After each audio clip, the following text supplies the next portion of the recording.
Bounce pass to the cutter and stolen by Gonzalez. It was intended for Yanusa. Here is Shaley in the front court lead. Pass to Gaston driving in and scores.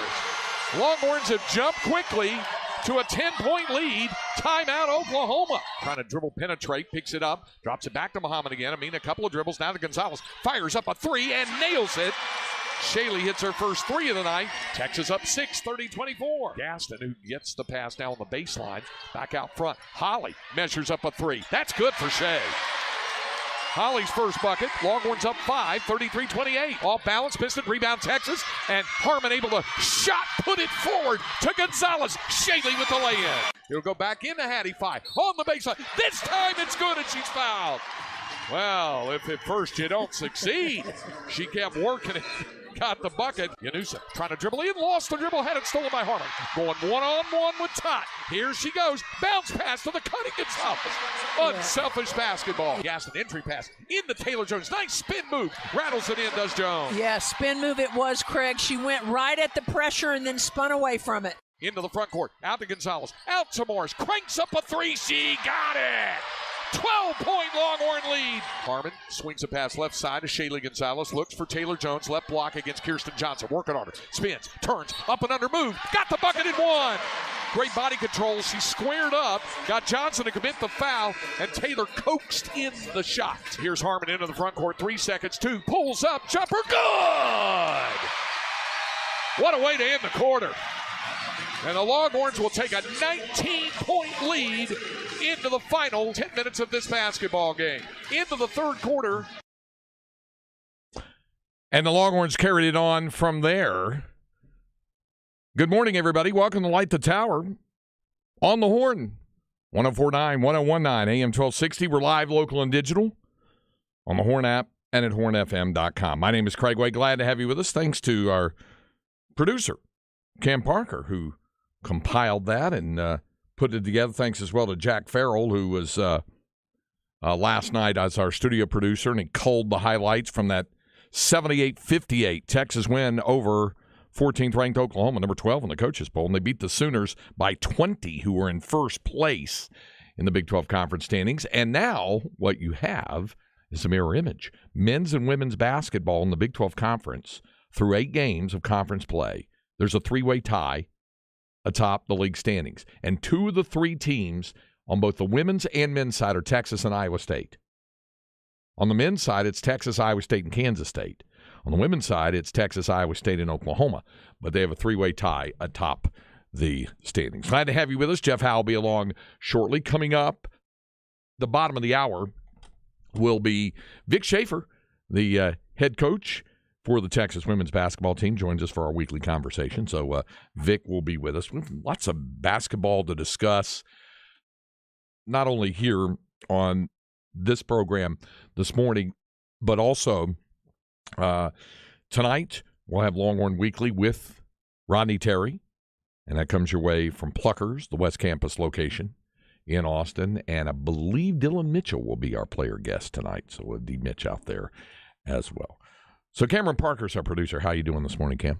I'm doing good, Craig. You mentioned both the men's and women's team being tied atop the Big 12 standings. I think we all expected them to be here, but different stories on how they got to where they're at this current point in the season.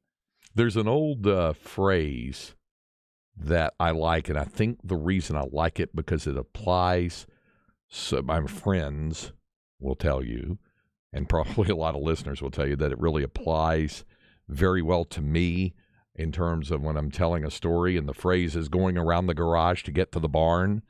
Or going around the barn to get to the garage. That's me. Sometimes I can wind out a story in that sort of thing and throwing in some details. But it's kind of been that way, really, for both the men and women, especially the women. Because if you look at what's happened with the Texas women, and Vic Schaefer, he and I talked about this, I think, when we were in Waco after the win last Sunday at Baylor. He kind of shakes his head when you think about the fact about being in a first-place tie or whatever, because he thinks about the losses, not the wins. Here's Texas 6-2. And they hit the midway mark, the exact mathematical midway mark of Big 12 conference play on Saturday night when they play Oklahoma State. Well, Oklahoma State is one of the 2 conference losses they have. That was in Stillwater very early in conference play. And what he thinks about is they lost a game they should have won. And quite frankly, they should have won that ball game, but they didn't. And they allowed 86 points in that game. Oklahoma came in last night 3rd in the nation in scoring average at 88 points per game, and they held them 30 points below that to 58. And that's why, and we'll hear Vic talk about this, that's why he's always on the hunt, always on the prowl for consistency. He wants to say, but, it's 18 to 22-year-old kids. You're not going to have – and your opponent changes. You play better opponents. Now, again, he'll look at the 2 losses as there were 2 road losses. They have not dropped a conference game at home. But he looks at it as there should be 2 wins there. That one, and Oklahoma State's not bad, and they were shooting lights out.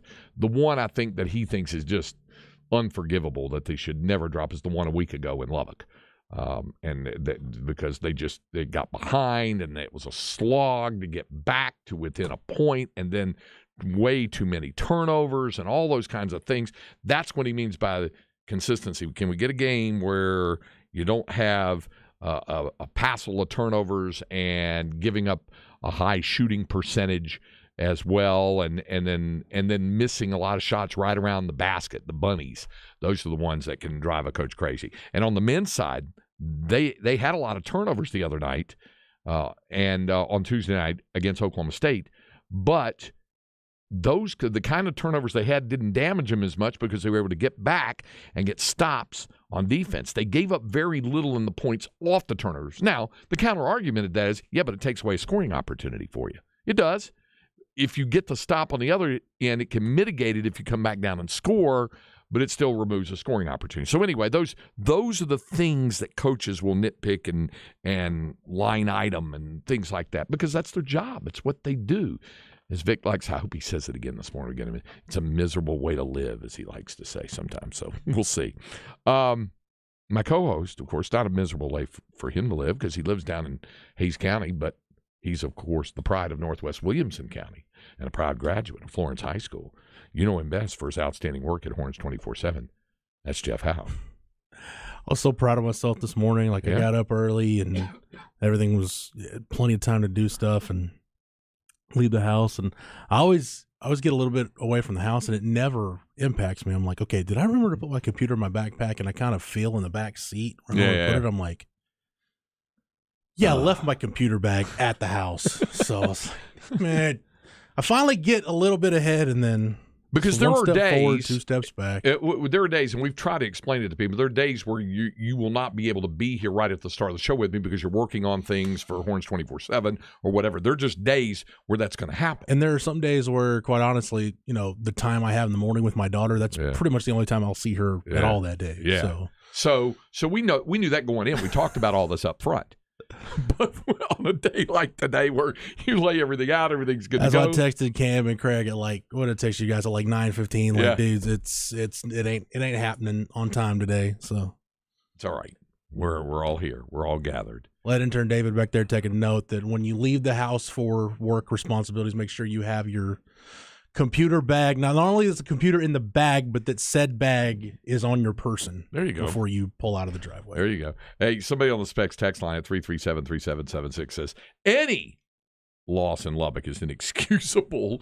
You know what? On the men's side, it may be getting that way. You texted me in advance to tell me. I was keeping an eye on it last night after we had that conversation on the show yesterday. I thought Tech would have the breakthrough last night against a struggling West Virginia team, and then you let me know even before the Texas women's game tipped off that it was going to be difficult for Tech because Fairdahl's AMAC was unable to go, right? And I think Carlos Silva, good dude, by the way, Lubbock Avalanche Journal, covers Tech. I saw Carlos' tweet. I think he's dealing with a foot bruise. Not Carlos, but I think Fairdahl's is dealing with a foot bruise right now. Yeah. And missed the game last night. So that, and it was, and I had it on my iPad, so I was keeping track of that while wish I could see Craig when he set up, especially baseball. When Craig set up on a baseball Sunday or a baseball Saturday. You got the game in front of you that you're calling. You got the TV going, and there's a game on there, and then you got the iPad going, and the laptop. Yeah.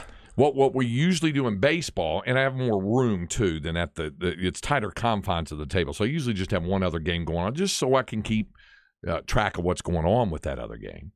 But on home baseball games, there's a big monitor in the booth. That's for replays of the game that we're calling. We have to see. So that one's tuned to Longhorn Network on home games, or if it's being televised on another by another network or whatever. And Craig's not joking. There's like a big computer screen sitting right in front of him. Yeah. So I have a laptop to my right that I'll have a game on, and I have my iPad to the left, and you got the stat monitor in front of me as well. This is you keep track of what's going on. I remember how much fun it was watching when Texas won the Big 12 championship in 2018, David Pierce's second year, and went down to that final weekend of the season, and it was Oklahoma State against Texas Tech.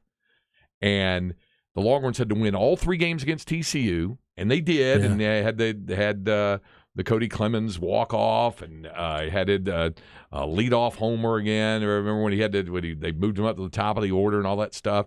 Yeah, so you had that, and you had that coupled with Texas Tech had to lose all 3 games at Oklahoma State, and they did. Yeah, and it went down to the final thing. We stayed on, and the Texas game actually ended a few minutes before. It was in the night, but we stayed on the air. Yeah. And sure enough, Oklahoma State, I think, won on a walk-off, and there were a lot of fans in the ballpark, and they got all excited. And were what was even crazier than that, though? The 21, the last day of the regular season, we're watching. I'm keeping an eye on that K-State TCU game. Right. That's going on crazy in Manhattan. Game. And I'm like, Texas is beating West Virginia at that point, and I'm like, I forgot what the score was, and I'm like, K-State's got the bases loaded with 1 out. Yeah, it was like 10-8 or 10-7 or 10-8, and Dylan Phillips comes through for them. So I had to educate Kevin Rodriguez, the baseball SID, and a couple other UT personnel that were wondering what, because we were going, EMAW, #EMAW. Everybody was K-State fans that day, and everyone's like, what is EMAW? I'm like, every man a Wildcat. It's what K-State's they're big on their whole deal. They're big on the and then, EMAW. I remember, I think it was Zach Zubia was in the on-deck circle, and he heard a big cheer. And he said, "What?" And Zach said his immediate reaction is like, "Did the swim team just win the national championship? Right, what's going on?"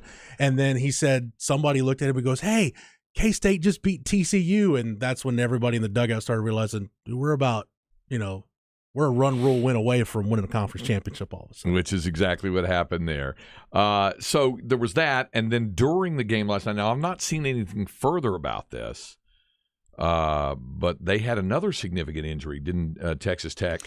I'll be honest, Craig. Once Fardaz was out, I just kind of didn't pay attention. Pop Isaacs. Isaacs go down. I think they had to help him off the floor in the second half.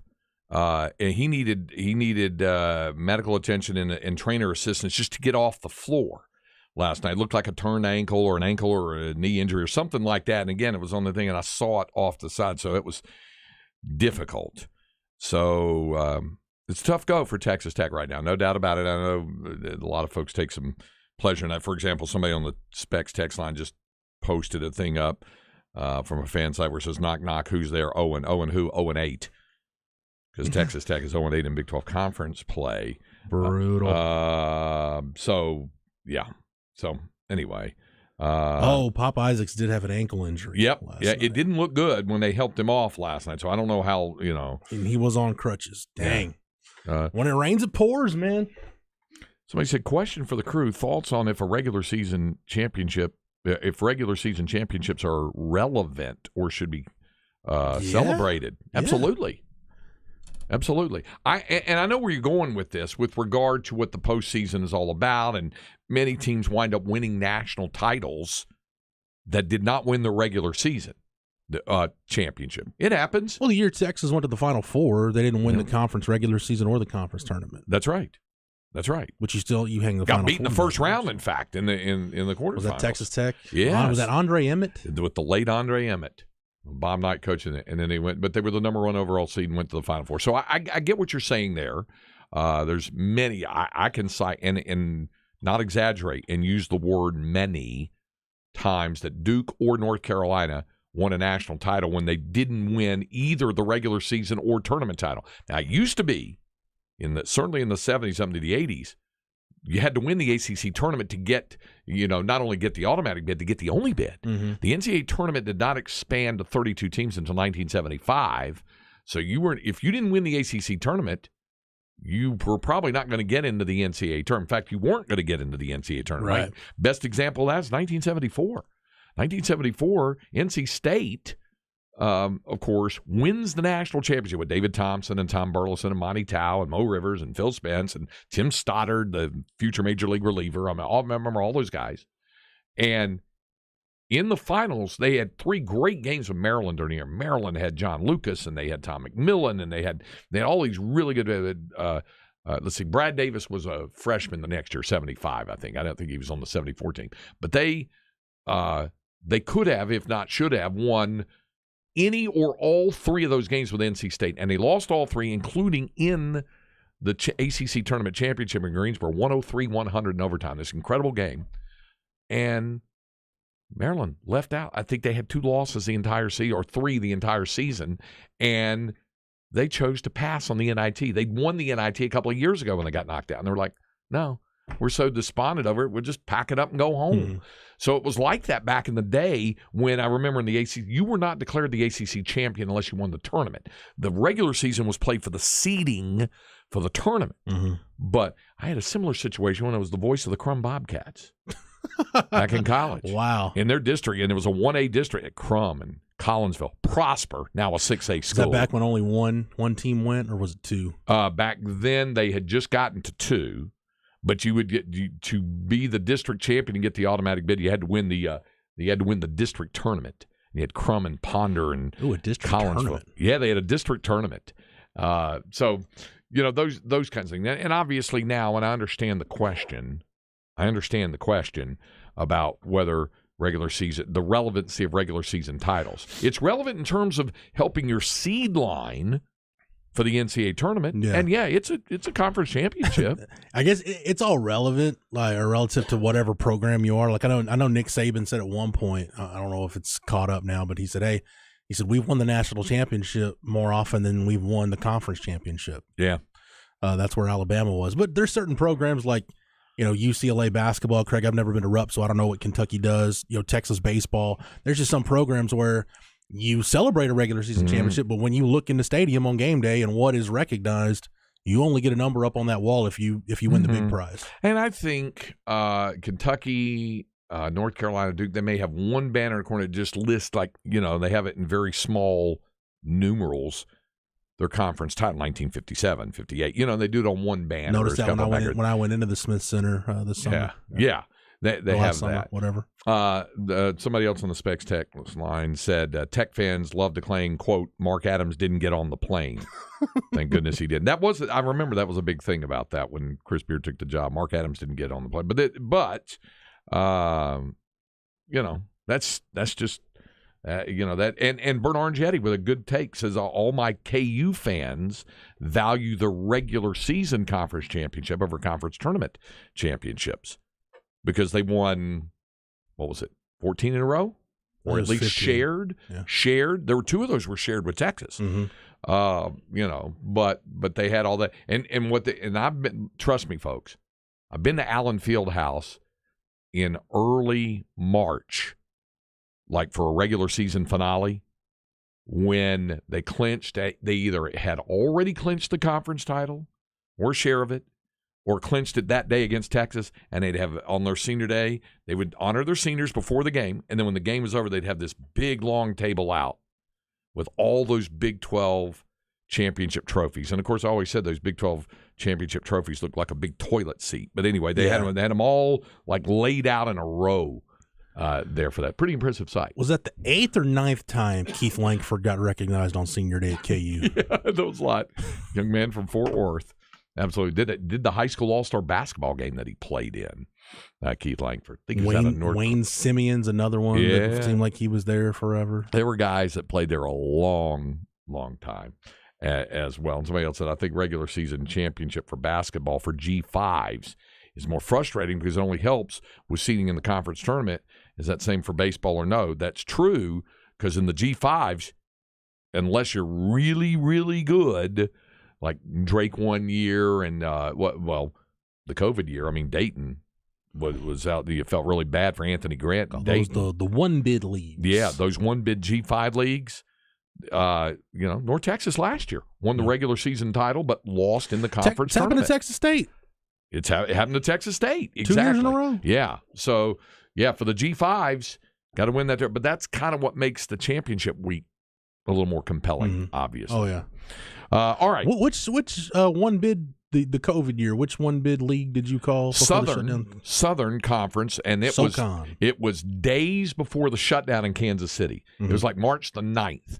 And then it was like, the 11th, I guess Will it was? Purdue was on the call with you for that one, wasn't he? No, that one was John Crispin. You see him in the studio for Will Purdue has been with me on it. That season we did Baylor and Tech. Will and I did in Lubbock. But John Crispin was working with me on that. Southern Conference Tournament Championship. Wofford against East Tennessee State. East Tennessee won it. And Wofford had a player who turned up on a roster of a team that Texas played this year. I'm trying to remember who it was they were playing, but it was a non-conference game, and he was a transfer off of that Wofford team from a couple of years ago. But it was right before 3 years ago. It was right before the shutdown, days before. There were already some protocols in place, but they went in and played the game there in that Asheville Civic Center in a small building. Who knows if that turned out to be a super spreader or not? And East Tennessee State won it. Steve Forbes was the head coach of East Tennessee State. Steve Forbes was. And you know what now I'm thinking Wake about Forest. from the Wofford roster? I think it was Virginia Tech had a couple of guys in the NCAA tournament last year that were on that Wofford team. I think you're right about that too. There was a player this year that had played for Wofford that was on a roster of a team that Texas played in non-conference. I don't remember who it was, but in any event, Steve Forbes was the coach and is now the coach of Wake Forest. And they won that tournament. And I went straight from there the next morning to Kansas City. And then that's when all the extra protocols were going into place. But we were sitting there that night watching the 8-9 and the 7-10 play-in games in front of almost a full house, 15,000, with bands and cheerleaders, knowing that the bands and cheerleaders weren't going to be there tomorrow, but the next day was going to be weird. And I was just kind of trying to take it all in, thinking how weird is all this. Then we get to the next day, and it doesn't even play. Shut it down with Texas and Tech on the floor warming up. All right, coming up, we're going to visit with Vic Schaefer, Texas women's head coach. That'll be our Longhorn Notebook coming up. We have other things to get to as well, Inconceivable and more. We'll continue with Light the Tower on the Horn, 104.9, 101.9, AM 1260. We're live, local, and digital on the Horn app and at hornfm.com.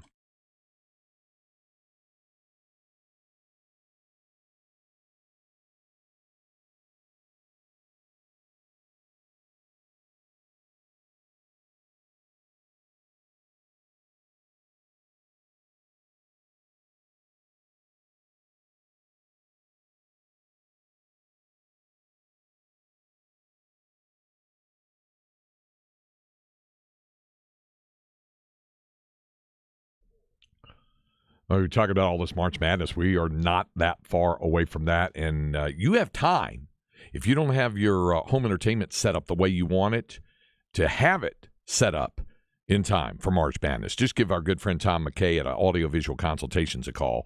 You can check out their website as well at avconsultations.com. Tom and his staff have all the equipment, the technology, the expertise to do that. You don't have to worry about the mounting and the bracketing and all that other stuff that you have to do. Nevertheless, and not to mention having to go out and shop in the big box stores for a overpriced big screen TV. Tom and his staff are holding the line on the prices as well.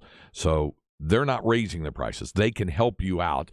Check them out on the web at avconsultations.com or give Tom and his staff a call today, 512-255-8678. Let Tom McKay and Audiovisual Consultations help you realize the home entertainment system of your dreams.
was an early morning yesterday. I was up before the dawn,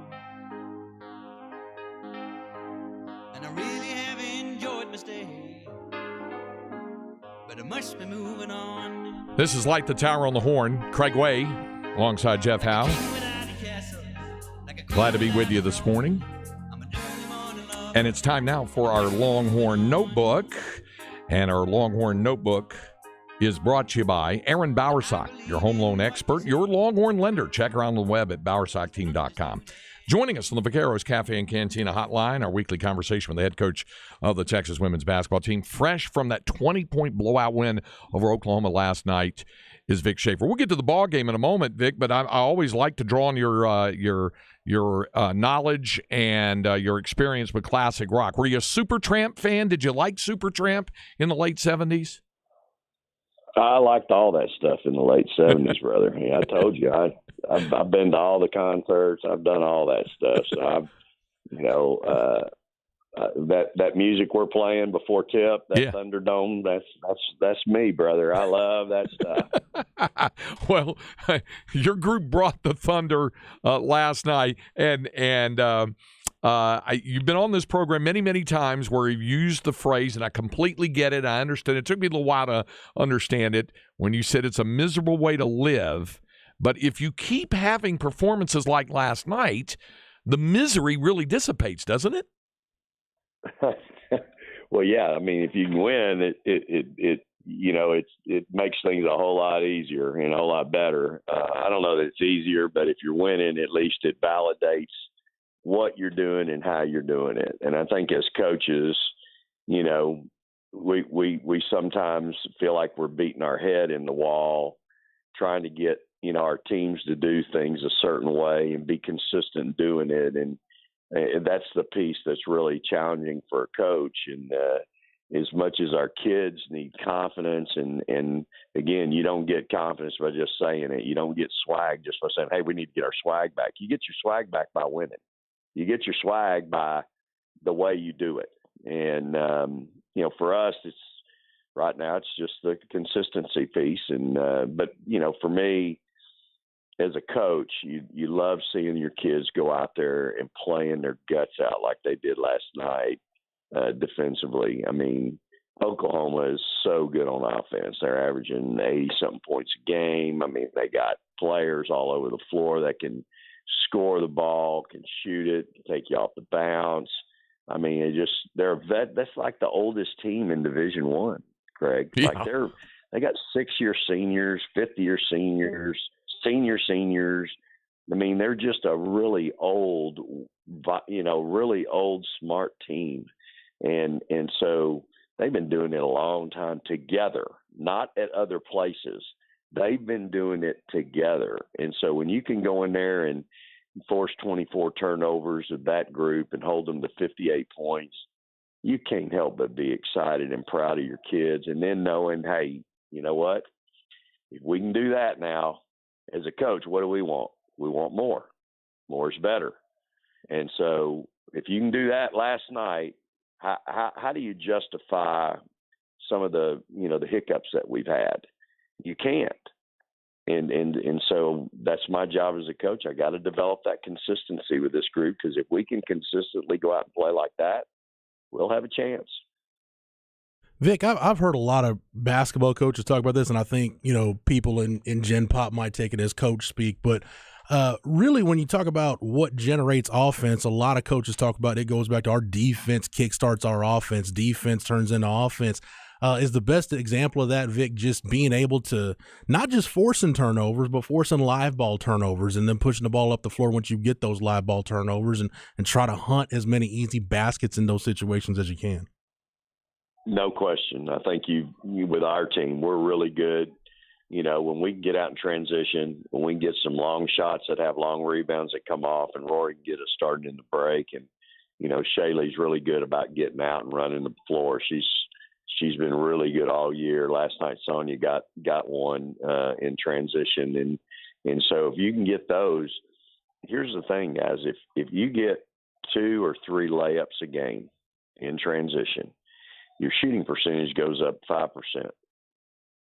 So if you can find a way to get some layups throughout the course of the game, your shooting percentage is going to go way up. You're not living and dying by the jump shot.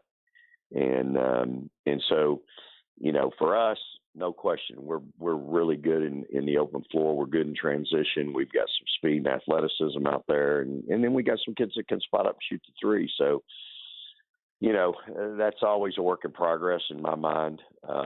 The consistency piece of what are we doing in transition, I think, again, that's coaching. We've got to do a better job. I've got to do a better job of getting us consistently doing the same pattern over and over again. But you're right. Offense, the offense you get off your defense is usually much easier than having to do something on the half court. Vic, the other thing that comes to mind about with offensive efficiency, and I've noticed this over the last couple of ball games, certainly the wins over OU last night and Baylor last Sunday, is a more concerted effort in attacking zone. And I've heard you say it before about, a lot of teams will sit back in that hope you miss zone, that type of thing. And yet it looks like whether it's Rory or somebody else finding a way to punch a hole in the zone and then kick to, whether you're talking about Deanna, who's really been scoring for you lately, Amina Muhammad's coming on for you a little bit now, and to get your post. Taylor Jones obviously has been scoring well lately, but finding a way to attack zones, because a lot of teams aren't comfortable offensively against zones. It's like a 2-3 zone they see, or a 1-3-1 paralyzes them. But of late, your group is really attacking the zones. Well, let's be honest, Craig. A week ago in Lubbock, we didn't. Yeah, that one there wasn't so much. You're right. We accommodated them. Yeah, we accommodated them, and you go back and you look at the film. The film don't lie, and you just have to have a real honest conversation with your team, and with me, it starts with Rory, and you just say, hey guys, what are we doing? The game plan going in is to go inside, and the first 5 out of your 6 shots are threes. That to me is, that's not good. And so what are you thinking when you're doing that? Like, you're just taking the scouting report and throwing it in our face and going, I got my own ideas. And so I think you gotta have those conversations with your team, and go, look, this is why we're doing it. We need to be consistent doing it. Last night we had a couple shots blocked early. We had, I thought we were soft down there. And then the second half, we went to work. And Taylor had a big half. Dee had a good first half. But even Dee's shots in the first half, a lot of were face-ups.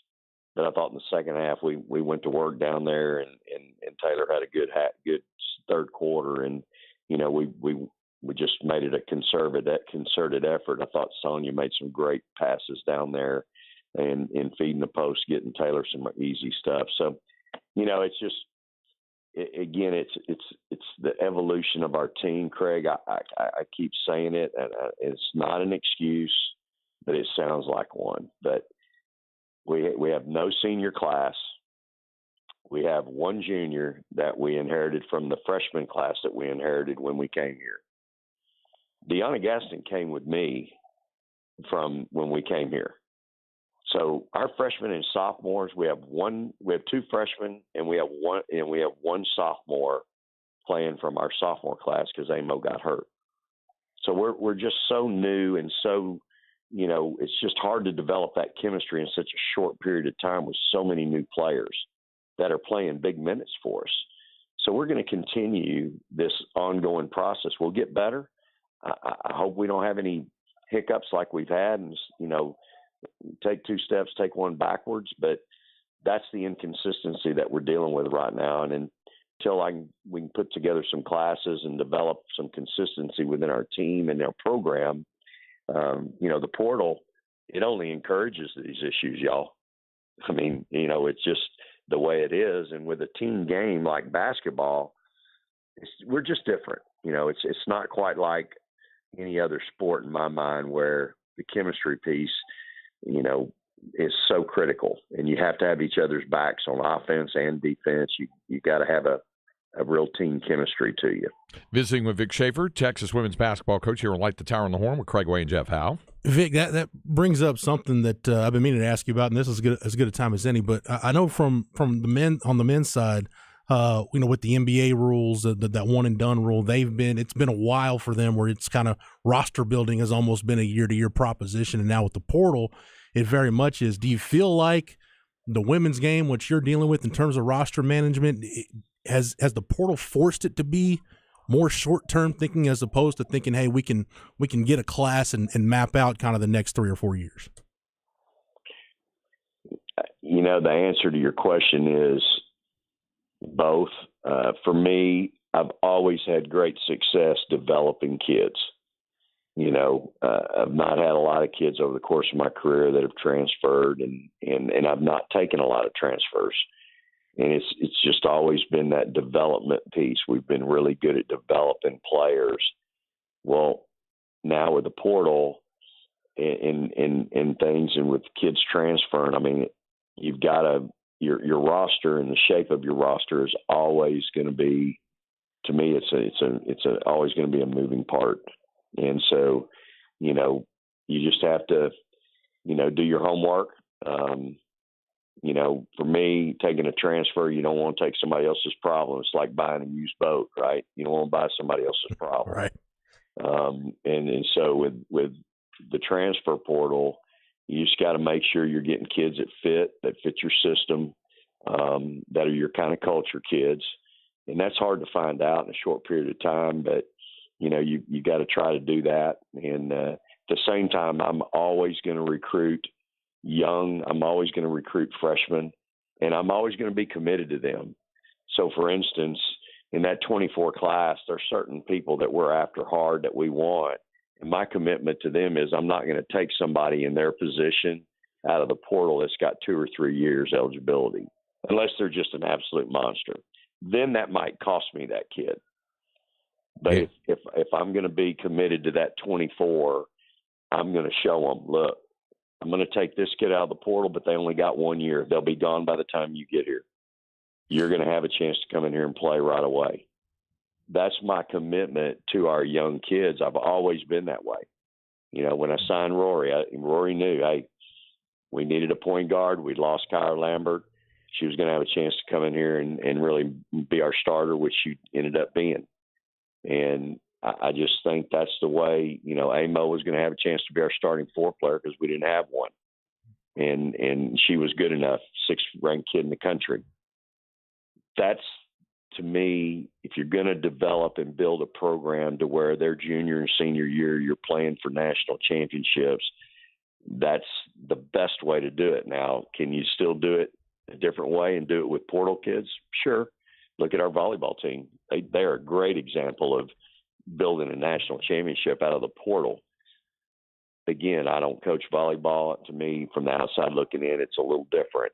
But still, he got great players to buy into his way of doing things. I mean, that's hard to do, y'all. Give him credit. Give him and his staff credit. They did an unbelievable job. Lost 1 game all year. I mean, that's so hard to do. Like, that's not even fathomable in my mind. And yet he did it. So, there's different ways to skin the cat, as they say, and this is what we're trying to, and I'm trying to figure out as a head coach. This is going to be completely off topic, other than its NCAA tournament and its women's basketball related. I know you got your head down, and so does Lindsey Wisdom Hilton and Elena Lovato and Blair Schaefer, and your staff is grinding and working. Right, you hit the halfway point of conference play this Saturday. We'll talk about Oklahoma State in a moment, but this is something I haven't even asked you yet. You're less than 50 days away from selection. Selection Sunday when it comes down. And there's a change this year with the women's tournament. I don't know if a lot of folks know this, but while the top 16 are going to get to host first and second round as they have in the past, I know you're working to fight your way back to being a top 4 seed on all of that. The Sweet 16 and Elite 8, they're only going to 2 sites this year, Greenville and I believe Seattle, and they're doing 2 regionals at at each of those. Do you have any thoughts on that? What did you think when they first said, "Hey, it's going to be in Greenville, South Carolina. We're going to run 2 regionals out of there. And we're going to run 2 regionals out of Seattle. There's not going to be 4 Sweet 16 Elite 8 sites this year." Yeah, I mean, it's an interesting concept. I know that Antonelli's been fighting to move it to Vegas, right, for years, but we'll see how it works out, y'all. I'll be anxious to kind of see how. I hope I'm in it. We've got a lot of work to do before we even start thinking that direction, but it'll be interesting to see how all that shakes out. And instead of having 14 pods for Sweet 16, you got 2 8-team, I guess, is what you got. Yeah. So it'll be interesting. But I think our organization, the WVCA and the NCAA, I think they're looking for different ways to promote the game, promote women's basketball, and to try to have packed arenas. Yeah. And by the way, you had a season high attendance last night, 6,000, over 6,600. I know you have to be pleased with seeing the uptick. This upwardly moving needle for your attendance has only been on the rise during the course of the season. How much of that is your group playing well and beating some good teams, and how much of it is Moody Center? Do you think that's really helped the attendance now over 6,600 last night? Yeah, I think it's both. I think, I don't care where you're playing. If you aren't any good, then nobody's going to come see you. And so I think our kids warrant, what's taking place, because I think they're fun to watch. I think we've got kids that are personable. They're approachable after games. They're fun to watch. And so I think that's a big part of it. I mean, I say this all the time. You better not take for granted my team and our kids, because we have some really special kids playing for the University of Texas right now. And you don't take that for granted, because you can't just assume there's going to be another one after that. And after that, it's my job to see that we have great players year in and year out. But each of these players is really unique in their own way, and their personalities are such that they really are, great kids and nice to meet. They're personable and they're fun to watch. And so I think right now we're at least at home, we've played an exciting brand. Craig, we had some people that went to Waco the other day that I'm pretty sure they ain't been to Waco in a long time. Yeah. I used to have fans go with me to Oxford, about 2,500 of them, and about 2,000 of them would never even think about going over there for a football game. I had people tell me, Vic, I hadn't been over here in 30 years. and yet they'd go with us over there for basketball every year. But that's just part of building your program, right? You want people to, I don't want to go to these places by myself. We need some help. We need some people in the stands supporting our kids. And it was fun to have that group over there in Waco. It was. And, I think our fans enjoy winning on the road as much as I do. Yeah. And so the fans last night were super. The atmosphere in there, as you know, is really, really special. Really, really pleased with the 6,600. But, it's just like with my team, I want more. I think our kids, warrant it. They're fun to watch. And, we got such a big group to pick from with 2 million or whatever we have in the area. I just think, we've got to continue. We can't sit on our hands and be happy with what we got. We got to continue to press on and get that thing to 10,000 a night.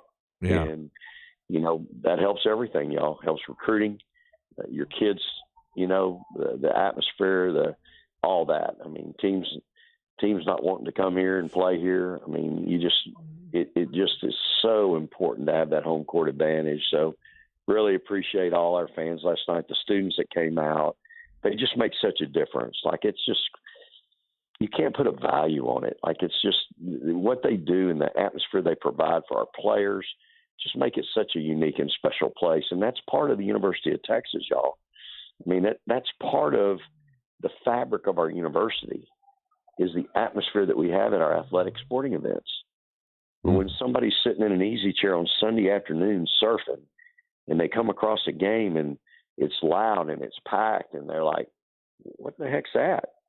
Who's that playing? Where are they playing? Man, there's a lot of people there. And, man, they're going crazy. That looks pretty cool. Hey, honey, come in here. Hey, Beverly, come in here a minute. Look at this. You're fixing to go to college? Have you even looked into this place? Because this place looks pretty cool. There's a lot of people at this game. They're pretty excited about women's basketball. You might want to look into going to school there. If they're that excited about that, they might be pretty excited about a lot of things there in Austin. That's how it works. That's how it worked where I was at my previous place. So, I mean, it's all important. And it ain't that, it's that kind of advertisement, y'all, don't cost a lot. No doubt. Hey, before I let you go, I want to get your thoughts on this rematch with Oklahoma State. It'll be 3 weeks to the day you went in there, and I know it was quite distasteful to you to allow them. They scored 86 points, and I give them some credit. I knew you do as well. There was a time they couldn't miss when they were shooting 3-pointers. They were knocking down some long-range shots, but I know you also saw the other things that prevented your team from winning that ball game, which was a very winnable ball game. So what are your thoughts about this matchup and getting ready for this rematch with Oklahoma State on Saturday night? Well, they're playing great. The coach is doing a great job with them. She's got to be mentioned at this point in the season for, at least in the talks for Coach of the Year. I tell you what they are. They play really hard. They're tough. They have a real toughness about their team and the aura of their team, and they're getting great point guard play. And it's a kid that came with her from UMKC and knows her system, and she's leading them in scoring. She's, 4 assists a game, two assists and a half, steal and a half a game. The kid's running her team. I mean, it starts there, but then she's got some veteran kids and a kid like Lexi Keys that she inherited, and Taylon Collins, who she inherited, is really tough, shooting 64% from the field. I mean, she's just got a real mixture of some kids that she's recruited, and then some kids that have been there a while. DeLapp's been there for a while. These kids have all been there and know what Oklahoma State's all about and have a lot of pride in their school. I can just tell watching them play, having to deal with them year in and year out, playing them, competing against them. So, we'll have. They won last night, scored 82 points again. They scored 93 when they lost at Oklahoma on Saturday. They're really lighting the scoreboard up. Scored 80 against TCU, 70 at Baylor, and beat them after they had beaten us, scoring 86. So, I mean, it's, they can score the ball. And we're going to have to, again, have a great defensive effort, have great focus. And really going to have to do a whole lot better job defensively with some actions that they, came at us with. So it'll be a big challenge, y'all. I mean, there's no question. Every game in this league is a big challenge, and they're better today than they were when they played us. And when they played us, they were good enough to beat us the first time. So hopefully we're better, and we'll be able to really continue to play well. Again, you heard me last night. I need consistency. I think that's what our team is missing right now is consistency. And so another opportunity at home. You got to protect your home court. We'll be at home Saturday night. So we've got to protect our home court, and we've got to play well. And you just take them one at a time. The final thing here, somebody wanting to know if you had anything interesting on your grill or your smoker lately. Pards, I haven't even been home to eat dinner. I've slept up here at the office just about every night. Last night I did go home, but it was at 1:30 in the morning and back up at 7:15. So grill's been quiet. It's hard to cook when you're inside the office. But you know what? Sunday will probably be our next day off, and that'll be a good day where I can go to church and maybe we'll throw something on the cooker and cook on Sunday. It's supposed to rain, but maybe that'll be a day I can do that. But this time of year, guys, you're just in the grind, and all you can do is live day to day, give everything you got to the University of Texas, give everything you got to your team, and And it's just the life that I live right now. And but it's okay, and it's what we do. And so we're in it to win it. But you give me something to think about other than X's and O's for about 2 seconds. So maybe I'll get Holly to go by the meat market and pick up something. We'll either put it on the smoker or we'll cook steaks or something on Sunday afternoon. So it'll be good. I'll be at the office at some point, but maybe I'll have a little time after church or something. We can do something. There you go. Hey, Vic, I appreciate the time as always. Best of luck on Saturday night against Oklahoma State. We'll look forward to visiting again next week. Guys, y'all are the best. Thank you so much for the opportunity. Y'all have a great day. Praise the Lord and hook 'em horns. That's Vic Schaefer. Thanks, Vic. Head coach of the Texas women's basketball team. And they're tied for first place right now with Iowa State and Oklahoma. They play Oklahoma State. One of their 2 conference losses was back on January 7th. That heartbreaking loss to Oklahoma State there at Gallagher, Iowa. They have a chance to, as the great Vin Scully would say, balance the books when they have the rematch with them. That'll be Saturday evening, 7 o'clock, 6:45 pregame start time, 7 o'clock tip-off. And you can hear it on 105.3 The Bat. All right, when we come back, we'll have Inconceivable as we roll into hour number 2 here on Light the Tower on the Horn, 104.9, 101.9, AM 1260. Live, local, and digital on the Horn app and at hornfm.com.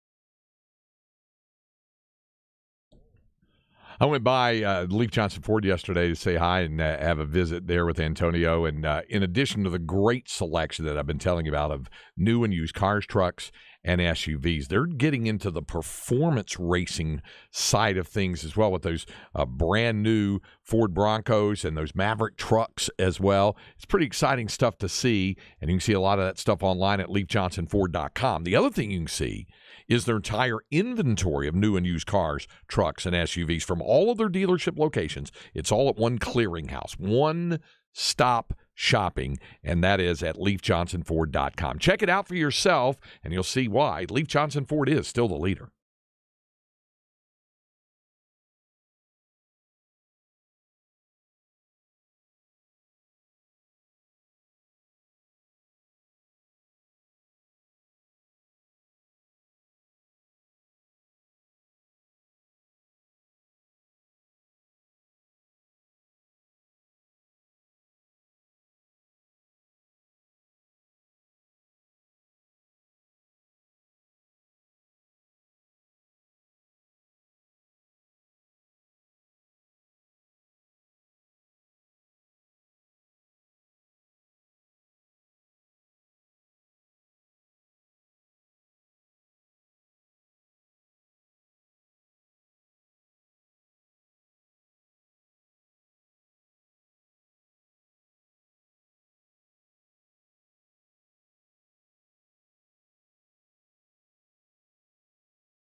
You know what might be inconceivable? Jeff and I were just talking about this during the break. Think about this, Cam. The possibility, just a possibility the Cincinnati Bengals could wind up winning a Super Bowl before the Buffalo Bills. Yep. Think about that. It's wild. 0-4 in the Super Bowl. Now, the Bengals are 0-3 in Super Bowls, twice to the 49ers and last year to the Rams. So they're 0-3, and they can join that roster of Bengals and Vikings in the 0-4 timers club if they get back there and then lose again. But I'm sure they're willing to take the Are opportunity. the Bengals going to hang an AFC finalists banner in the stadium like the Colts did? I don't know. There's a lot of fluff in the rafters at Lucas Oil Stadium. Yeah. It's like Miami Heat. If you looked at what's in the Miami Heat have Michael Jordan's number retired. Like, what are you doing? Yeah. Craig, is the streak of Longhorns that have won a Super Bowl, is that still alive? Not one, but appeared in a Super Bowl. Okay. Yeah. Yes. I think that goes back to I want to say Tajay Allen in that Rams. I think Super you're Bowl. right. I think is where it started. Yeah. With the Rams The and 99 Titans. Rams, yeah. Or no, it would have to be Dan Neal then. Yeah. Because Dan Neal was there twice with the Broncos. That's exactly right. I think it starts with Dan Neal. I'll find the story I wrote. I wrote about this. I Did write you? about this every year at the Super Bowl. So yeah, I'll go back and find it. How long does it take you to forget about a story you've written? I don't know that I ever really do. They just kind of get filed away. That's why I do stuff like I forget, my bag for work in the morning. Like I just got stuff all in these file folders. It's not really all that important after the fact. I got you. Okay. One guy who doesn't file away his experiences, I follow him on Twitter. He's fascinating. Buzz Aldrin, second man to walk on the moon. Apollo 11, right? Buzz Aldrin just got married for the fourth time in his life. Buzz Aldrin is 93 years young. Why bother, Buzz? This is someone he's known for a long time, and she's a scientist like him. Okay. Dr. Anka, A-N-C-A, Faur, F-A-U-R. Sounds like a character from Star Trek The Next Generation, Dr. Anka Faur. I was going to say Rocky and Bullwinkle, but okay. Oh, there you go. Okay. So he's on his fourth marriage. He just got married. He just turned 93 same day as Linda last Friday. So, Linda didn't turn 93 though. Nope. She's considerably younger than Buzz Aldrin, but he's fascinating. You follow him on Twitter, the stuff he has to talk about. He wants them to really accelerate this thing about getting a manned mission to Mars because he wants to be on it. Hey, by the way, I know you're way more into space than I am, but I did see something this morning on the Twitter machine that made me think of you and your love for space. Yeah. Saw kind of a big outer space view of I guess this happens during the summer in Antarctica where these icebergs will pop up where, a big iceberg will break away from the continent. Sure. There was one that showed like the process of it breaking away. I was like, man, that looks That's really cool. cool. Yeah, very scientific looking. Yeah. Big chunk of ice floating around. That would be neat. Are you, Cam, are you into the whole crypto scene? Cryptocurrency? No, I'm afraid not. Probably a good thing, too. Have you heard about the crypto queen who's defrauded folks out of billions of dollars? There's a lot of shadiness going on in the crypto world. Rod Babers has his shady name collection, right? Mm-hmm. If your Lloyd Lake, name Michael sounds Michaels. like either starts with the same letter or it sounds like two first names. Yeah, this one is Ruya Ignatova. Again, something out of like Rocky and Bullwinkle. Yeah, right. In June 2016, when cryptocurrency was emerging, she called herself the crypto queen, and it caught on. And she touted her company OneCoin as a lucrative rival to Bitcoin in the growing crypto market. She said, in 2 years, nobody will speak about Bitcoin anymore, she said. And then 16 months later, she boarded a plane in Bulgaria and vanished. She hasn't been seen since. Authorities say OneCoin was a pyramid scheme that defrauded people out of more than $4 billion as she convinced investors in the U.S. and around the globe to throw fistfuls of cash at her company. Man, I don't understand how really smart people continue to fall for the dumbest things. Mm-hmm. Like somebody just has this idea. Yeah, sure, I'll give you some money. I'm in. What do you need? Yeah, it happens on that. It makes it sound. You remember that ESPN 30 for 30 broke? When Yeah. that agent was talking about he had a client, and he said, and I had one guy that was going to throw a bunch of money in a tomato farm, and they were going to grow oversized tomatoes. He said, hey, everybody loves ketchup, so you need big tomatoes. Like, that sounds like a wiser investment than just handing somebody money. My mom, rest her soul, she just recently passed, for 25 years worked for the federal bankruptcy court in Dallas. She handled many bankruptcy cases of former Dallas Cowboys. Among the items she remembered listing, Mel Renfro's honey fried chicken. That didn't work. Yeah. Harvey Martin, she handled several of his investments that did not go well as well, awful, as a bankruptcy court clerk. So, yeah, she told me some stuff about it. Okay, so we're into the award show season. And folks who know me know I'm not much into the awards. Never really have been. The Academy Awards, the Tonys, the Grammys, the even the ESPYs. I'm just never been that much into. I'll tune in and watch a little bit. Well, there was this recent, the Razzies, where they give out worst performances. I dig those, yeah. Yeah. Well, the Razzies have had to apologize and remove one of their nominees from their annual list of worst actress. They removed Ryan Kira Armstrong. You know why? She's 11. Well, they've had kids up for Razzies before. 11. And they nominated her for worst actress for her performance in Firestarter. I guess that's the reboot of the Drew Barrymore one. And it bills itself as celebrating the best of the worst in cinema. They got a whole bunch of backlash because she's 12 now. She was 11 when she did it. And their co-founder, John B. Wilson, said in a statement yesterday, sometimes you do things without thinking. Then you're called out for it. Then you get it. It's why the Razzies were created in the first place. The recent valid criticism of the choice of an 11-year-old Armstrong as a nominee for one of our awards brought our attention to how insensitive we've been in this instance. As a result, we've removed Armstrong's name from the final ballot that our members will cast next month. We also believe a public apology is owed Ms. Armstrong and wish to say we regret any hurt she experienced as a result of her choices. The Razzies say going forward, they will only nominate those folks who are 18 or older. Being insensitive and crass is why the Razzies were created in the first place. Yeah, but there is a line, is what they're saying. You can't do it with a child. I think the Razzies jumped the shark anyway when Tom Green showed up in a tuxedo and rolled out a red carpet to accept his awards for Freddie Got Fingered. Yeah. I think it kind of jumped the shark at that point. But this is what are we going to are roasts getting canceled next? We can cancel the celebrity roast if they're under 18. Got to be an adult. That's what they're saying. All right, whatever. All right. Second hour, Light the Tower, coming up on the Horn.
Hey, I wanted to bring something to your attention, and that is the fact that even though we're now into January, and maybe most guys have already dropped off the list in terms of their, New Year's resolutions, you don't have to worry about that heavy weight, that albatross of a resolution hanging over your head, and yet you can still get yourself into great shape. If you're hitting 250 to 300 on the weight scale, Total Men's Primary Care can help you regain control of your life and weight. And through a combination of coaching, diet, and medication, Total Men's Primary Care can help you lose the most weight while ensuring you stay healthy and help your body develop those long-term results.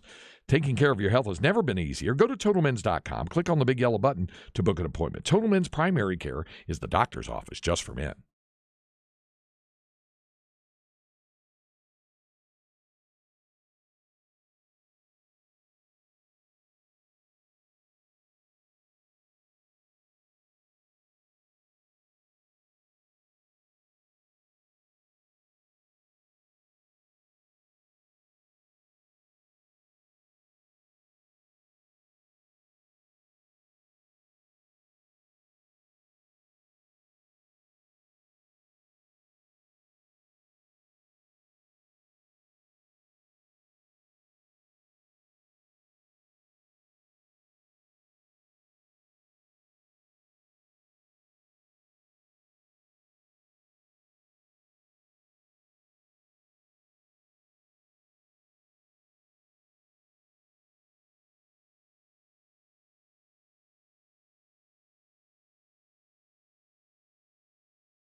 Second hour of Light the Tower on the Horn. Craig Way, Jeff Howe with you. A little cleanup from hour number one. Our friend Ice Cream Maine says, did you see the Uber Eats delivery courtside yesterday at a college game? Maybe, Craig, you should try that next road game. I did not see it. Jeff, you saw what happened in Duquesne's game in the Duquesne, A-10? and I forget. Cameron, did you see that clip? The Uber Eats driver wandering onto the basket, or the Uber Eats guy wandering onto the court during Is that a the game? best delivery driver of all time? Dude, yeah, I would give that dude, forget like 15%. You're getting like 50 for that. Yeah, it makes you wonder, doesn't it? It was, I guess, the Duquesne Loyola game last night. The Duquesne won 72-58.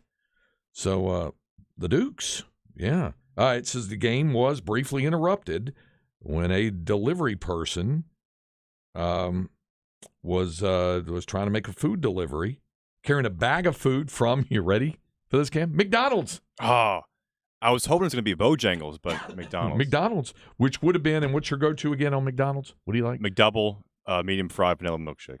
Vanilla milkshake. I thought you said a Sprite. No, that's Ty likes the Sprites. Right, yeah. That's right. So McDouble, medium fry, vanilla shake. Okay. So yeah, a delivery person walked onto the court and had some McDonald's with him. All right. So yeah, I didn't get to see it. I was obviously I was calling the women's game, so I didn't get a chance to see that. But that's worth looking at. Hey, I've got a list, by the way, of people that have shown up for the ceremony for the Golden Raspberries to accept their award. Yes. Like, shown up for it. Paul Verhoeven showed up in 1996 to accept Worst Picture and Worst Director for Showgirls. Okay. Anybody seen that? Showgirls. Tom Green in 2002. If you're watching Showgirls, you're watching it for one reason and one reason only. Okay. For Jesse Spano. 2002, Tom Green showed up to accept his awards for Freddy Got Fingered for Worst Picture, Worst Director, Worst Actor, Worst Screenplay, and Worst Screen Couple. Wow. We swept them at that point. Halle Berry showed up to accept hers for Catwoman for Worst Actress in 2004. Sandra Bullock did it for Worst On-Screen Couple and Worst Actress for All About Steve in 2010. And then J. David Shapiro showed up to accept it for Battlefield Earth that same year, which Battlefield Earth was Worst Picture of the Decade for the 2000s. Wow. Okay. Yeah. All right. Worst picture of the decade. All right. Yeah, little golden raspberries. Yeah, absolutely. John in the Bay said, by the way, I saw it, Jeff, about that iceberg breaking away from Antarctica. It said huge. the iceberg was the size of London. Yeah, man. London. Mm-hmm. That's big. That's big. Wow. Okay. Somebody said, I wonder if a great interview, Coach Vic. I wonder if he ever looks down the bench and sees Gisela Ball and wants to sub her in next year. So Gisela will be there next year. The Cedar Park Timberwolves taking this year off to get completely healthy following her surgery, and she'll be a Texas Longhorn next year. Hey, can I bring in Cameron real quick? Because Bring him in. There's something that I saw it on the Twitter machine, but I didn't bother to go down a rabbit hole.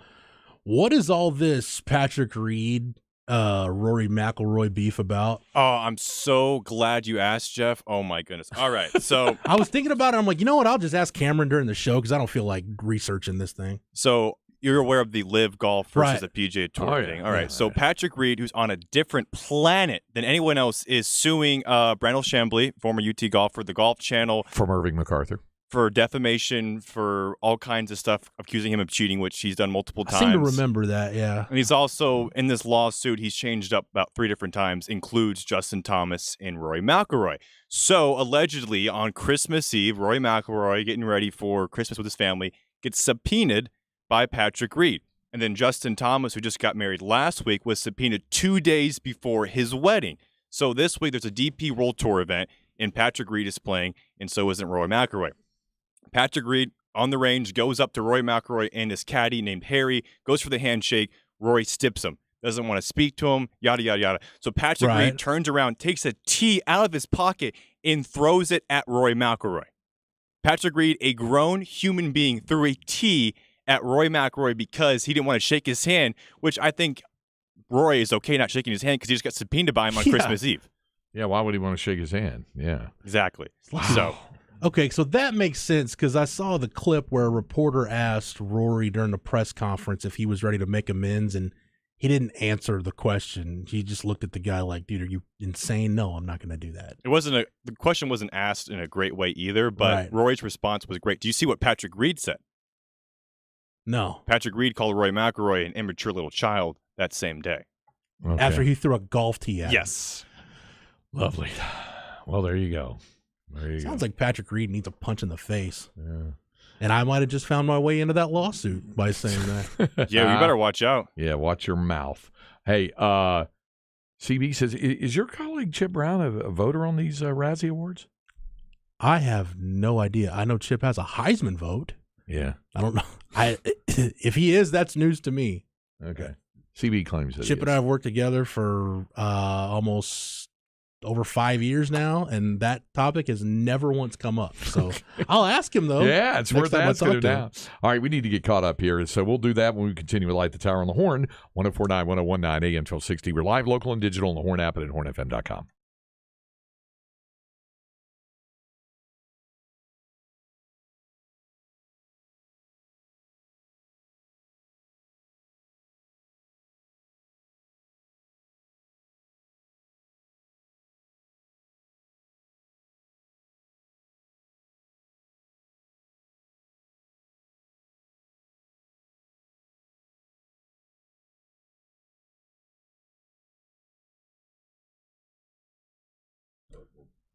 You know, as you're watching the NFL playoffs, you're watching college basketball, whatever you're watching, the NBA, the NHL, ask yourself if you're viewing those games in the most optimal way possible. And if you're not, it's never too late to change that and get in touch with Tom McKay and Audiovisual Consultations to let them overhaul your home entertainment setup. 512-255-8678 is the number to call, or you can get to avconsultations.com, check out some of their work, or you can take it from me. When I moved to San Marcos a year and a half ago, I was ready to upgrade my home entertainment setup. I didn't know how bad I had it till now I see how good I have it. I'll be watching football this weekend. I watch my college basketball on a 75-inch LG TV with a Sonos sound system. Tom McKay and Company, they keep the latest smart TVs and Sonos audio in stock. And AV Consultations isn't raising prices like everyone else is. I know everybody's trying to save a buck wherever they can right now. You can get that done at AV Consultations. And what I like the most is Tom McKay came out to the house, put together a project that not only made sense for the budget I had in mind, but also made sense for the amount of space I had in my house. So if you can get exactly what I've got, if you can fit that, he can make it work. Maybe you need something smaller, or maybe you can get that full tilt home theater experience, that screen up to 150 inches. Yeah, 150 inches. AV Consultations can make that happen too. 512-255-8678 or get to avconsultations.com. Let Tom McKay and Audiovisual Consultations help you realize the home entertainment setup of your dreams.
Does Jeff Howe know what this is? The open to this one, if he just hears that. You know what this is? Do you still not know? No. Great song off a great album by a great band. No Here's a idea. hint. It's the band on my music survey that I said is underrated. Do you recognize it now? No. Really? Or did you say it was overrated or underrated? Underrated. That'd be ELO, right? It would be. That's the great Jeff Lynne. Electric Light Orchestra, 1974 with Telephone Line, I think. So, was I right on the year on that? Did you say it?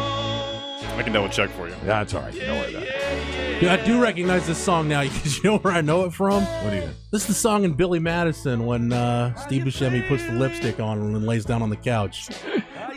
You're just like my kids, you know. That would be like a great classic rock song.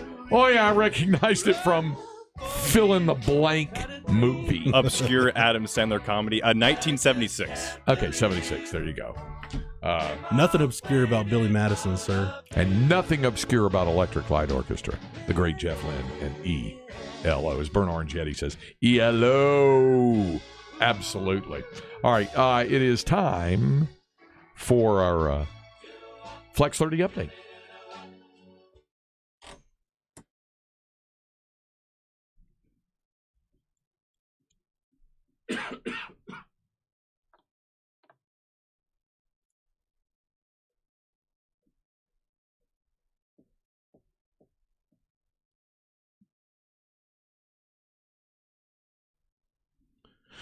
Just a quickie here. Offer still going out to recruits to the area, guys that are in that 2024 class. Also, guys in the 2023 class that are getting opportunities. I know you'll like this one, Craig, because I know you saw this young man play. Ivy Webb might have been the best defensive player in the area this year. I know Colton Vosick and there were some other guys that had really good years, but Ivy Webb at Anderson had an awesome year. He's going to have an opportunity. I don't know if this is an offer or a preferred walk-on spot, but he tweeted that he's got an opportunity to head into Texas State and play for G.J. Kinney. Nice. So don't know if he's going to take that, but Ivy Webb's starting to get noticed. That's awesome because, I didn't see a ton of high school games this year, but I watched the Taco Shack Bowl on TV. It seemed like every play he was around the football and put up insane numbers this year. So congratulations to him. Blake Frazier at Vandergrift from the 2024 class just picked up an offer from USC. So that's another big notch in his belt. Also recently got the offer from Texas. And then Will Hammond at Hutto committed to Texas Tech, but recently picked up an offer from the University of Houston. All right. There we go. Which now you can call a U of H offer a Power 5 offer as they get ready to head into the Big 12. I'm sure they're doing that. Yeah. Right? Do you see after the first of the year, when the U of H coaches are on the road, they've got the Big 12 logo on all their gear? Did they really? Yeah. Okay. As an aside to that, the fact that U of H is going into the Big 12 along with BYU and Central Florida and Cincinnati, there's rumor that the 2023 Big 12 Conference football schedule could be released tomorrow. Now, I'm not going to hold my breath. I was told about a week ago by the end of next week. Well, the end of next week's tomorrow. Right. And I do know they are required to have it out by February 1st. So, maybe. So that's next Wednesday. Yeah. So, I don't know. Maybe it'll be a Tuesday night news dump or something, Maybe it'll be just, at the 8:45 on Tuesday night or something. Or maybe 8:45 tomorrow evening. Yeah. Friday, weekend news dump. Oh, that would be the most Big 12 thing ever, would be to do a Friday news dump. Sure. For the schedule release. Yeah. So hopefully we'll find out. I know you have as well. Can't tell you how many people I've had ask me, when's the Big 12 football schedule coming out? I don't know. Don't know. But I did hear that I heard 2 or 3 people tell me that it was probably going to happen by the end of this week as well. So, anyway. All right. Coming up, we'll have our Longhorn notebook. Since we were talking about the Longhorns, we'll have our Longhorn notebook catching us up as we continue to light the tower on the Horn, 104.9, 101.9, AM 1260. We're live, local, and digital on the Horn app and at hornfm.com.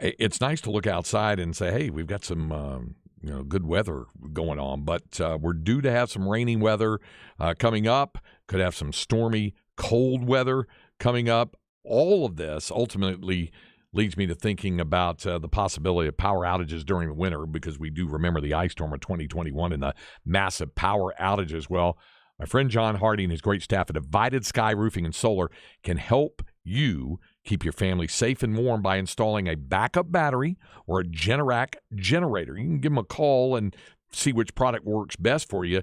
The backup batteries and the Generac generators can help you be prepared for any short or long-term power outage, and the backup batteries come with a 30% federal tax credit as well.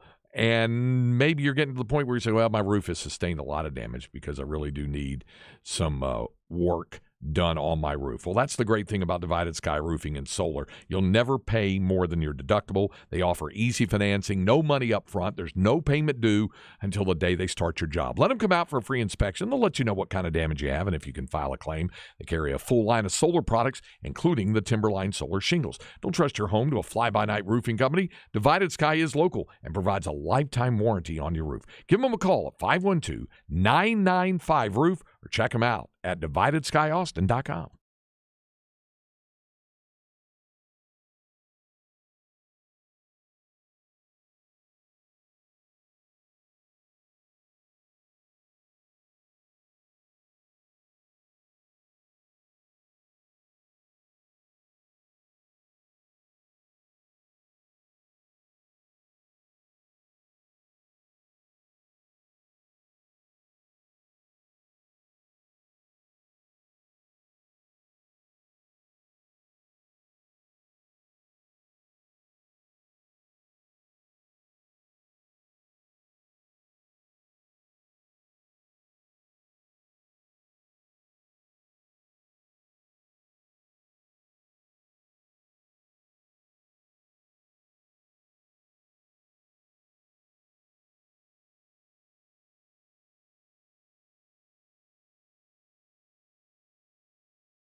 Hey, I wanted to bring something to your attention, and that is the fact that even though we're now into January, and maybe most guys have already dropped off the list in terms of their New Year's resolutions, you don't have to worry about that heavy weight, that albatross of a resolution hanging over your head, and yet you can still get yourself into great shape. If you're hitting 250 to 300 in the weight scale, Total Men's Primary Care can help you regain control of your life and weight. And through a combination of coaching, diet, and medication, Total Men's Primary Care can help you lose the most weight while ensuring you stay healthy and help your body develop those long-term results. Taking care of your health has never been easier. Go to TotalMens.com, click on the big yellow button to book an appointment. Total Men's Primary Care is the doctor's office just for men.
This is Light the Tower on the Horn. Craig Rain, Jeff Howe. Our producer, Cam Parker, alongside as well. It's a good day. I just found out it's Bob Euchre's 89th birthday. How about that? Happy birthday, Harry Doyle. Just a bit outside.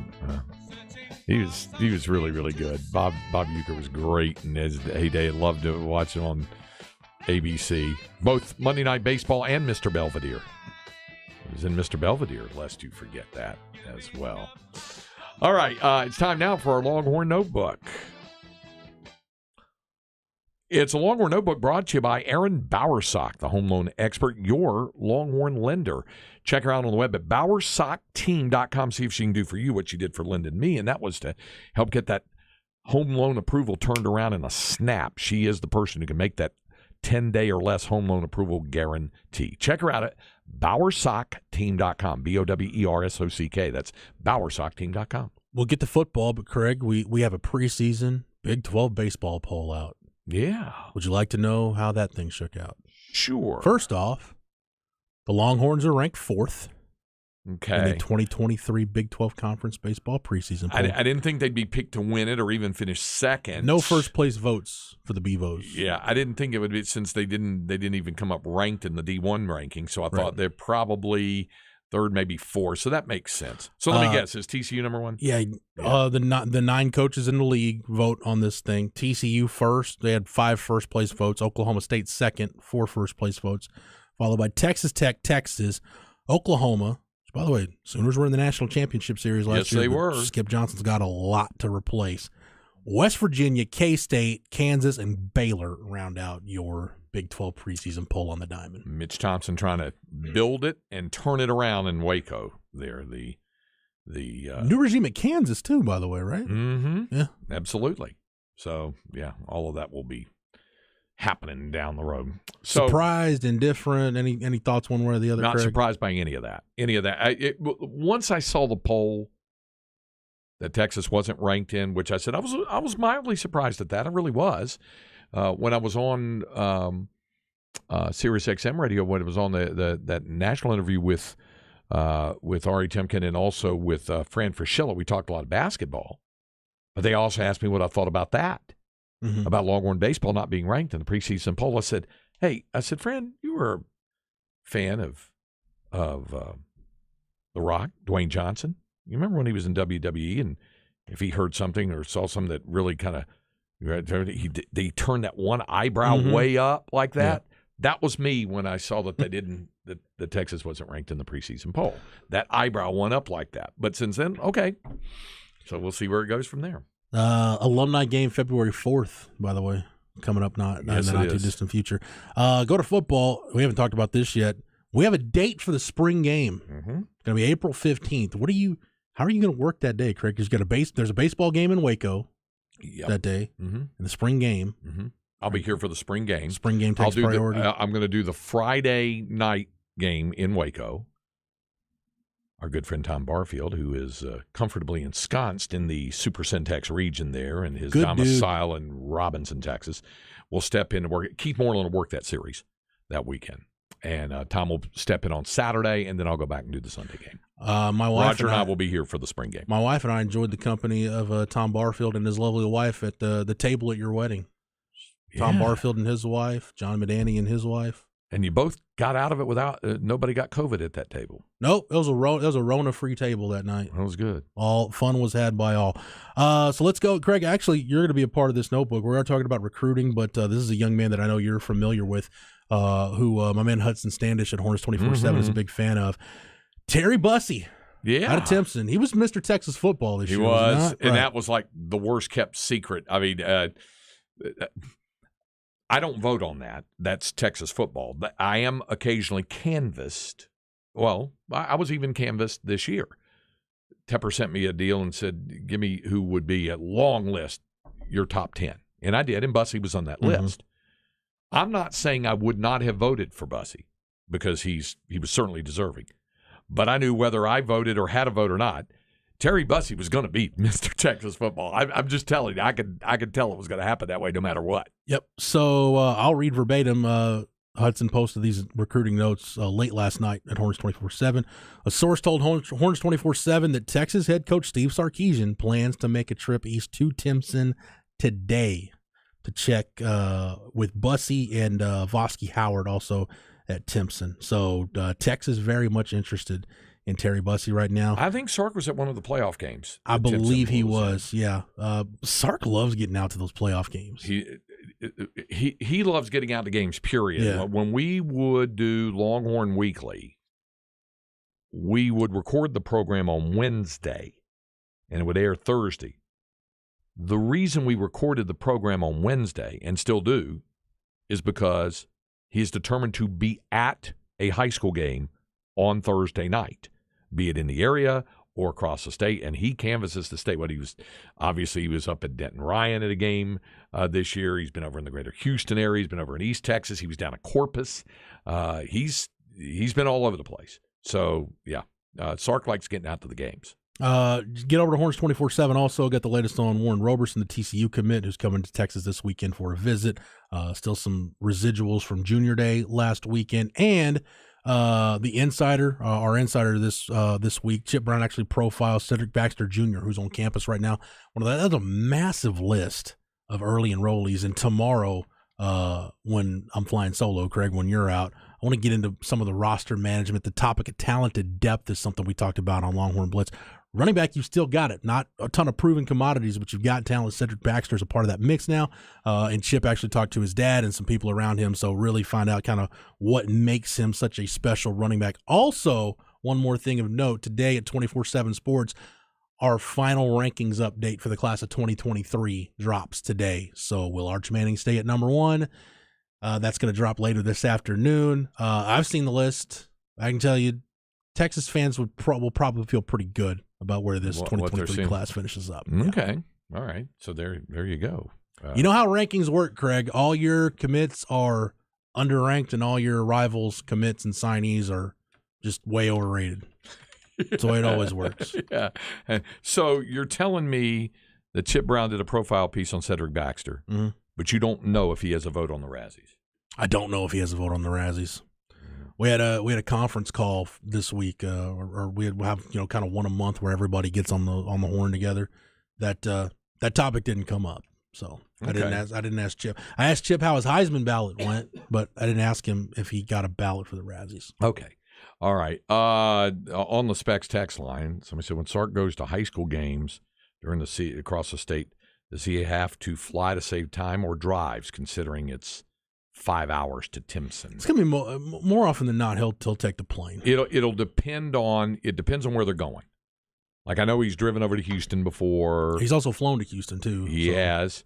Same with the Metroplex. Yeah, I mean if you're going to Timpson, you got to fly into Tyler. And a lot of that's going to depend on time of day too. Because depending on where you're flying into in those major metro areas and traffic, you might be better off just leaving a little bit early and driving, or if you want to make some other school stops or whatever. Yeah. So the answer is it's been a mix. Somebody said, "Well, Tech fans travel to Austin.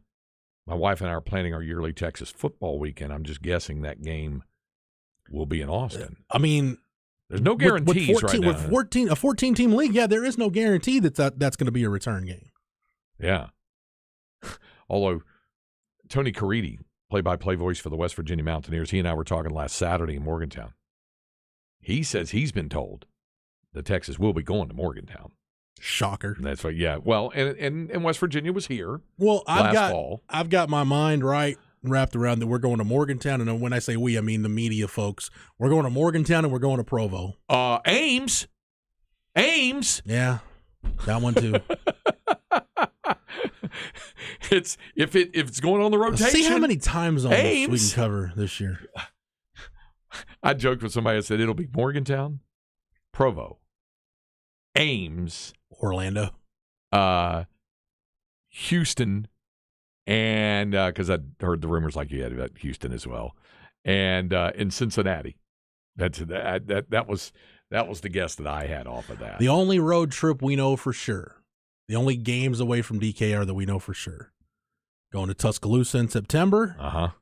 Going to Dallas at some point in October. That's right. That's all we know for sure right now. That's all that's really, really known.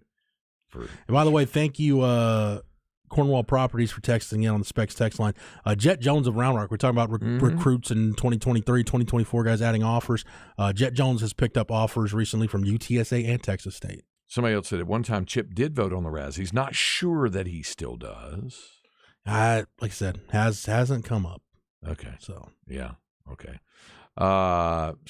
Yeah, back in the day. And then our man CB says, why did Iowa State drop baseball? Well, it's because they were in Waco when the Baylor baseball team had that cat incident, and they just were so traumatized by it that they dropped baseball. It happened around that same time, but that's not why they did not drop baseball because of the Baylor cat beaters. That's not why. Anytime I can reference the Baylor cat story, it's a win. I know. No. Throw it in the Google machine. No. The short answer, CB, believe it or not, this is the short answer.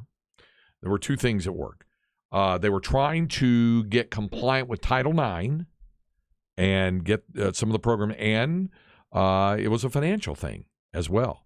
I've been fortunate in my 22 years of calling Longhorn baseball in the lead chair of saying that I have a chance to work at all the Big 12 places that currently play it.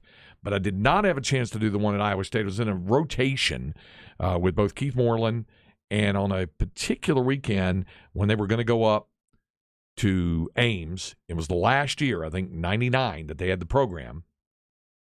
It was Keith's turn on that particular road trip on the rotation. So he goes with Bill Schoening. They go up there, and the entire weekend series gets snowed out. So Brutal. They went over to Van Meter, Iowa, to the Bob Feller Museum. Kind of hung out there a little bit. What?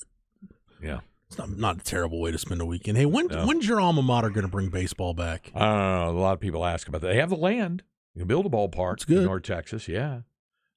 So yeah, CB, remember that rain delay in Provo? If it were only rain, that was quite the stormy. So if North Texas brings back baseball, are you going to go hang out with Dunham and Miller and heckle people? Heckle the opposing opponent? thing? When that back in the days in the early 80s when North Texas had 2.5 scholarships to offer in baseball. What a beating that had to be. And playing out at Mack Park, out on McKinney Drive out there close to where I was living in a house with three other dudes out there. But that's where they played their games in a municipal park. And you had Oklahoma with Bobby Witt coming in. You had Oklahoma State with Petey Cavilla coming in, nationally ranked teams. And, and North Texas was taking a beating about it. Jeez. No wonder why they dropped baseball. Yeah.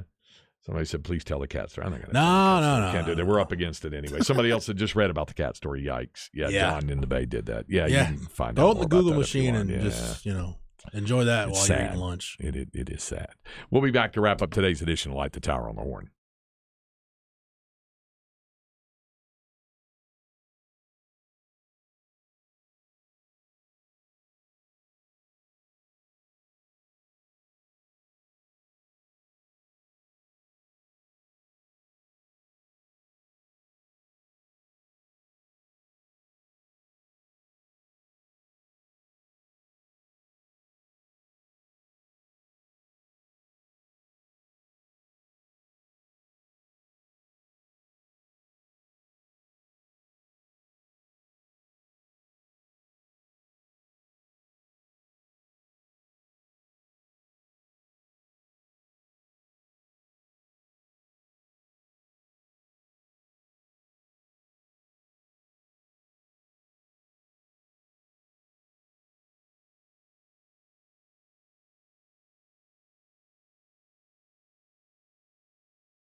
It's nice to look outside and say, hey, we've got some good weather going on, but we're due to have some rainy weather coming up. Could have some stormy, cold weather coming up. All of this ultimately leads me to thinking about the possibility of power outages during the winter, because we do remember the ice storm of 2021 and the massive power outages. Well, my friend John Hardy and his great staff at Divided Sky Roofing and Solar can help you keep your family safe and warm by installing a backup battery or a Generac generator. You can give them a call and see which product works best for you.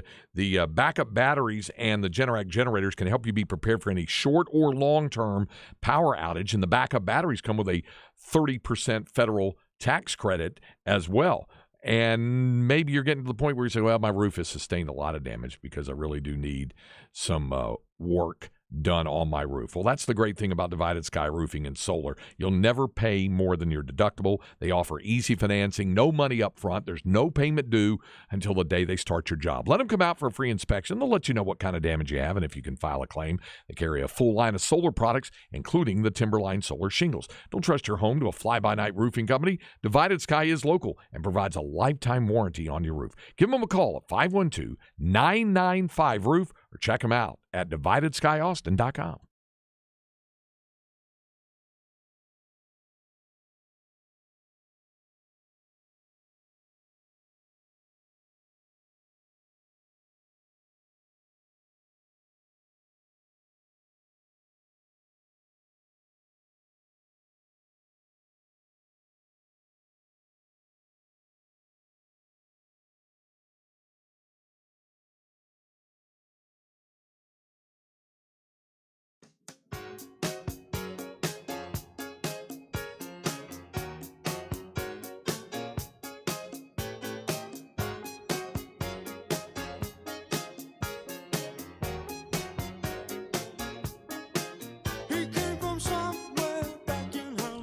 Now we've dipped our toes right into the old yacht rock spectrum there. Cameron's on top of it today.